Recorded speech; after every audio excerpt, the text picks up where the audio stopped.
ఇవాళ మా పార్టీ తరపున బీఆర్ఎస్ తరపున ఒక విద్యావంతుడు తమ్ముడు రాకేష్ రెడ్డి గారికి కేసీఆర్ గారు అవకాశం ఇచ్చినారు. ఎవరు ఈ రాకేష్ రెడ్డి? ఈ రాకేష్ రెడ్డి ఎవరు అంటే మీలాగనే ఒక సామాన్య రైతు కుటుంబంలో పుట్టిన బిడ్డ. పక్కనే ఉండే వర్ధనపేట నియోజకవర్గంలో వంగాపహాడ్ అనే ఒక ఊరు, అక్కడ ఒక రైతు కుటుంబంలో పుట్టిండు. చదువుకున్నాడు, బాగా చదువుకొని ఇంటర్మీడియట్ లో స్టేట్ ర్యాంక్ కూడా సంపాదించిండు. బ్రహ్మాండమైన స్టేట్ ర్యాంక్ వస్తే దాంతో బిట్స్ పిలానీలో సీట్ వచ్చింది. అక్కడ కూడా చక్కగా ఇంజనీరింగ్ చదువుకున్నాడు, మాస్టర్స్ కూడా అక్కడనే చదువుకున్నాడు, గోల్డ్ మెడల్ కూడా సంపాదించిండు. అక్కడి నుంచి అమెరికా పోయిండు, గోల్డ్ మెడలిస్ట్ కాబట్టి ఉద్యోగ అవకాశాలు వచ్చినాయి. అమెరికాలో సిటీ బ్యాంక్లో, ఫేస్బుక్లో, జేపీ మార్గన్ చేజ్లో మంచి మంచి కంపెనీల్లో 7 ఏళ్ళు ఉద్యోగాలు చేసిండు. అక్కడి నుంచి 2012-13 సంవత్సరంలో తెలంగాణ రాష్ట్ర ఏర్పాటు జరుగుతున్న తరుణంలో నేను కూడా నా పుట్టిన గడ్డ కోసం నేనేదన్నా చేస్తా అనే ఆలోచనతో లక్షలు సంపాదించుకుంటూ అక్కడే నిక్షేపంలాగా ఉండే అవకాశం ఉండగా కూడా దాన్ని వదులుకొని ఇవాళ తెలంగాణకు వచ్చిండు. వచ్చిన తర్వాత 10-12 ఏళ్ల నుంచి ప్రజల మధ్యనే ఉన్నాడు, కలిసి పనిచేస్తూ ఉన్నాడు.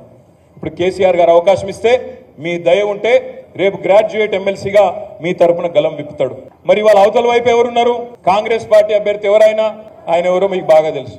తెల్లారి లేస్తే బూతులు తిట్టుడు, తెల్లారి లేస్తే పచ్చి గలీజ్ మాటలు మాట్లాడు, వెకిలి పనులు చేసుడు. గుణగణాలు, అభ్యర్థుల గుణగణాలు చెప్పినప్పుడు ముఖ్యంగా గ్రాడ్యుయేట్ ఓటర్లు మీరు తెలుసుకోవాలి. మంచి బ్రహ్మాండమైన గోల్డ్ మెడలిస్ట్ ఉన్నాడు రాకేష్ రెడ్డి.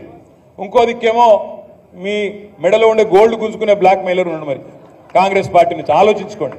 దందాలు చేయడం, నేను అంటలేను దందాలు చేస్తుండవు, ఉత్తగానే అంటలేను, అకారణంగా అంటలేను. ఆయన అఫిడవిట్ ఆన్లైన్ ఉంది, కావాలంటే మీరు చూసుకోవచ్చు, ఎలక్షన్ కమిషన్ వెబ్సైట్లో ఉంది. అఫిడవిట్ తీయండి.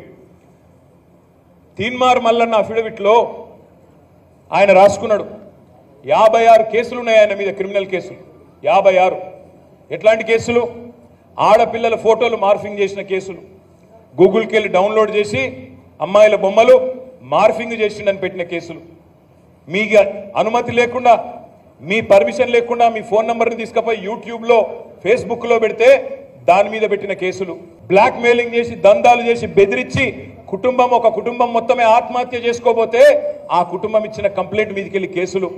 మొత్తంగా చూస్తే అద్భుతమైన చరిత్ర.